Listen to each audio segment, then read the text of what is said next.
Hello दोस्तों, स्वागत है आपका मेरे NST इलेक्ट्रिकल चैनल्स के ऊपर। आज मैं आपके लिए एक और वीडियो लेकर के आया हूं। आज के जो हमारी वीडियो है उससे हम जानेंगे PVC कॉपर वायर 7/20 से हम स्ट्रेट जॉइंट व टी जॉइंट कैसे तैयार करते हैं। तो उसे जानने के लिए बने रहें हमारे वीडियो के अंत तक। और अगर आपने हमारा चैनल अभी तक सब्सक्राइब नहीं किया है तो उसे सब्सक्राइब अवश्य कर लें, जिससे कि आने वाली नई वीडियो की नोटिफिकेशन भी आप तक पहुंच सके। आज हम इन वायर के टुकड़ों से स्ट्रेट जॉइंट और टी जॉइंट बनाने की प्रैक्टिस करेंगे। ये हमारे पास कुछ वायर के टुकड़े हैं। इन दो टुकड़ों से हम स्ट्रेट जॉइंट बनाएंगे और इन दो टुकड़ों से हम टी जॉइंट बनाएंगे। तो ये जो हमारे पास वायर है वह PVC कॉपर वायर 7/20 इसका एक टुकड़ा है। जो इसका साइज़ आप स्क्रीन पर देख सकते हैं 250 mm है।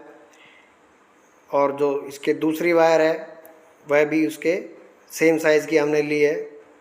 इससे हम स्ट्रेट जॉइंट बनाएंगे।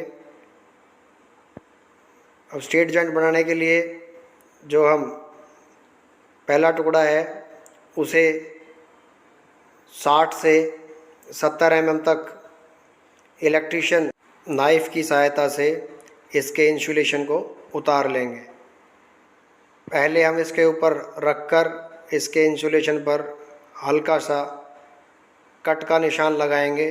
ध्यान रहे कि इतना फोर्स नहीं लगाना है कि कंडक्टर पर कट का निशान लग जाए। उसके बाद प्लायर की सहायता से हम इस पे लगे हुए इंसुलेशन को उतार लेंगे। उसी प्रकार से जैसे हमने एक वायर का इंसुलेशन हटाया है वैसे ही दूसरे टुकड़े का भी हम उस पे से इंसुलेशन को उतार लेंगे। उसके बाद जो इसके अंदर ये कंडक्टर लगे हुए हैं हम देखेंगे कि इसके अंदर 7 वायर हैं।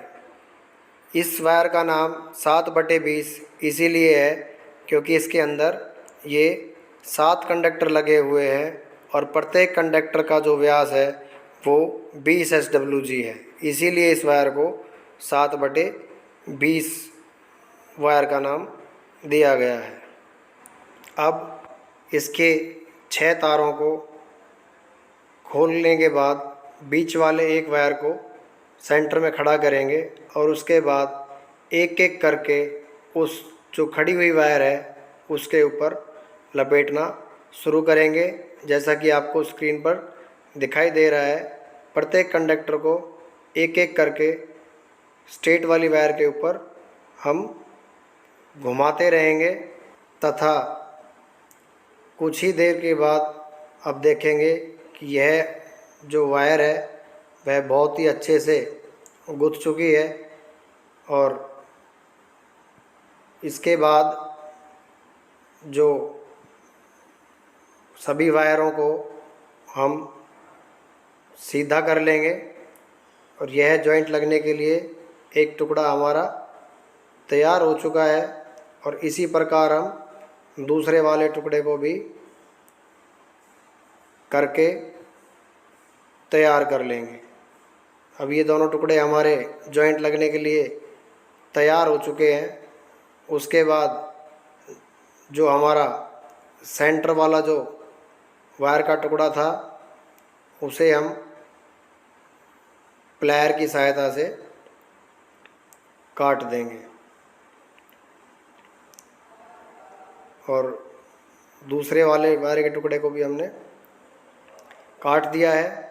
उसके बाद 6 वायर एक टुकड़े के 6 वायर दोनों टुकड़े के दोनों को आपस में एक दूसरे के सिरों को आपस में मिलाने के बाद एक वायर के टुकड़े को दूसरे टुकड़े के ऊपर एक एक करके घुमाना स्टार्ट करेंगे। जैसा कि आपको स्क्रीन पर दिखाई दे रहा होगा कि जो एक वायर के 6 कंडक्टर निकले हुए हैं, उनको एक एक करके घुमाएंगे। एक वायर के सिरों को क्लॉकवाइज और दूसरे वाले सिरों को एंटी क्लॉकवाइज घुमाएंगे। तो आप देखेंगे कि जैसे जैसे हम इन कंडक्टरों को एक एक करके घुमाते रहेंगे तो हमारा जॉइंट सीधा बनता हुआ चला जाएगा।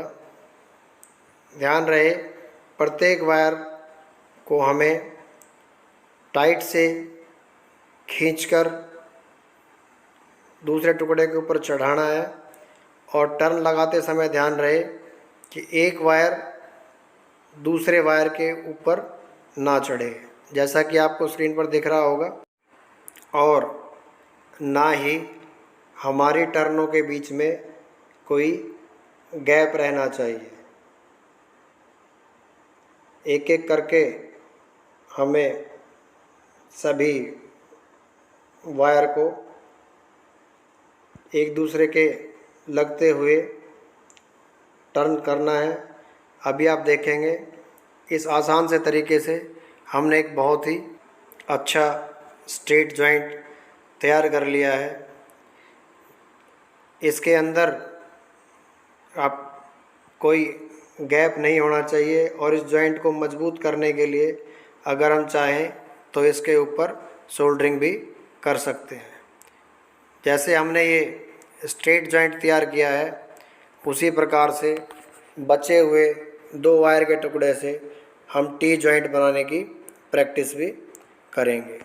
टी जॉइंट को बनाने के लिए हमें जो इसका साइज़ जो हमने लिया था पहले 250 mm, तो इसके जो वायर का सेंटर होगा वो 125 mm के आसपास होगा और सेंटर से 30 से 35 mm लेफ़्ट में और 30 से 35 mm राइट में करने के बाद इलेक्ट्रीशियन नाइफ़ की सहायता से हम वायर के ऊपर हल्का सा कट लगाएंगे। और कट लगाते समय हमें वही ध्यान रखना है कि अंदर वाले कंडक्टर के ऊपर कट का निशान ना आए। अब उस कट का निशान लगाने के बाद हम इलेक्ट्रीशियन नाइफ़ की सहायता से जो हमारी वायर है उसके ऊपर एक स्ट्रेट कट लगाएंगे, जिससे कि हमारा इंसुलेशन आसानी से उतर सके। इस कट को लगाने के बाद जो हमारे वायर पर इंसुलेशन लगा हुआ है उसको हम प्लायर की सहायता से उसके ऊपर से उसको हटा देंगे। इंसुलेशन को हटाने के बाद इस वायर को हम सीधा कर देंगे और उसके बाद जो हमारे पास वायर का दूसरा टुकड़ा है उसको 70 से 80 mm नाप कर उसके ऊपर इलेक्ट्रीशियन नाइफ़ की सहायता से हल्का सा कट लगाएंगे और प्लायर की सहायता से उसके ऊपर लगे हुए इंसुलेशन को भी हम हटा देंगे। अभी उसके बाद जो हमारी वायर है उसके जो 7 कंडक्टर हैं उसको हम अलग अलग कर लेंगे। अलग अलग करने के बाद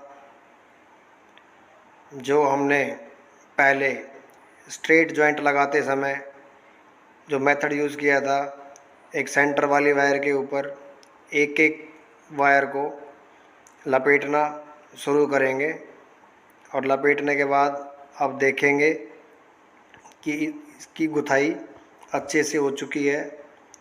उसके बाद फिर हम 3 कंडक्टरों को एक तरफ कर देंगे और बाकी 3 कंडक्टरों को उसके अपोजिट साइड में सीधा कर लेंगे। इनको सीधा करने के बाद जो हमारी सेंटर की वायर बची हुई है उसको सीधा रखेंगे और उसके बाद जो हमारा दूसरा टुकड़ा है उसकी भी जो आप स्क्रीन पर देख सकते हैं अच्छे से गुथाई कर लेंगे। और उसकी गुथाई करने के बाद उस टुकड़े को इस सेंटर वाली वायर के साथ रखकर और 3 वायर एक तरफ और 3 वायर दूसरी तरफ रख के और सेंटर वाली जो वायर है उसको इस जॉइंट के ऊपर से घुमाकर लाएंगे और जो नीचे वाले वायर के ऊपर जो हमने गुथाई करी थी उसके ऊपर इसको हम लपेटना स्टार्ट करेंगे और उसे वायर के साथ बिल्कुल टच करके घुमाना स्टार्ट करेंगे। और इसमें 2 से 3 टर्ने देने के बाद जो हमारे 6 कंडक्टर ऊपर की तरफ बचे हुए हैं उनमें से 3 कंडक्टरों को एक दिशा में और बचे हुए 3 कंडक्टरों को दूसरी दिशा में एक एक करके लपेटना स्टार्ट करेंगे। इन वायरों को लपेटते समय ध्यान रखें कि एक वायर दूसरे वायर के साथ टच होती हुई लपेटनी चाहिए और इनके बीच में कोई गैप नहीं रखना है। और इसको लपेटते समय इसको हमें ज़ोरों से खींचकर टाइट करना है, जो जॉइंट हमारा ढीला ना रहे। अगर जॉइंट ढीला रहेगा तो उसमें स्पार्किंग की आशंका बनी रहेगी। तो एक एक करके तीनों को लपेटना स्टार्ट करेंगे। आप स्क्रीन पर देख सकते हैं जिस तरह से इसको लपेटा गया है। एक साथ इनको लपेटेंगे, ना ही इनमें कोई गैप होना चाहिए। और उसके बाद इनको लपेटने के बाद जो हमारी दूसरी ओर की वायर है इनको भी धीरे धीरे एक एक करके हम लपेटना स्टार्ट करेंगे। इनके बीच में कोई गैप नहीं होना चाहिए और इनकी कसाई जो है वो अच्छे से होनी चाहिए। अभी आपको स्क्रीन पर दिखाई दे रहा होगा कि हमने इस जॉइंट को अच्छे से तैयार कर दिया है। और उसके बाद जो हमारा 7वां कंडक्टर था जो बचा हुआ है उसको हम दोबारा से खोल के नए सिरे से जॉइंट के साथ टच करते हुए लपेटना स्टार्ट करेंगे। और इसकी टर्नों के बीच में भी कोई गैप नहीं होना चाहिए और ना ही टर्नें ढीली होनी चाहिए। इसको लपेटने का उद्देश्य यह है कि जॉइंट हमारा खुलेगा नहीं। जॉइंट लगाने के बाद आप देखेंगे कि लगे हुए जॉइंट और तीनों सिरों पर चढ़े हुए इंसुलेशन के बीच में कम से कम 10 से 15 mm का डिस्टेंस भी होना चाहिए, जिससे कि हीट होने पर वह मेल्ट ना हो। और इस जॉइंट को मजबूत बनाने के लिए हम इसके ऊपर सोल्डरिंग भी कर सकते हैं। तो आज की वीडियो से आपने जाना कि हम पीवीसी कॉपर वायर 7/20 का स्ट्रेट जॉइंट कैसे तैयार करेंगे और टी जॉइंट कैसे तैयार करेंगे। अगर आपको हमारे द्वारा बनाई हुई ये वीडियो पसंद आई हो तो कमेंट्स करके अवश्य बताएं और इसी तरह के इंटरेस्टिंग वीडियो को देखने के लिए बने रहें हमारे NST इलेक्ट्रिकल चैनल्स के साथ। वीडियो को देखने के लिए आपका बहुत बहुत धन्यवाद।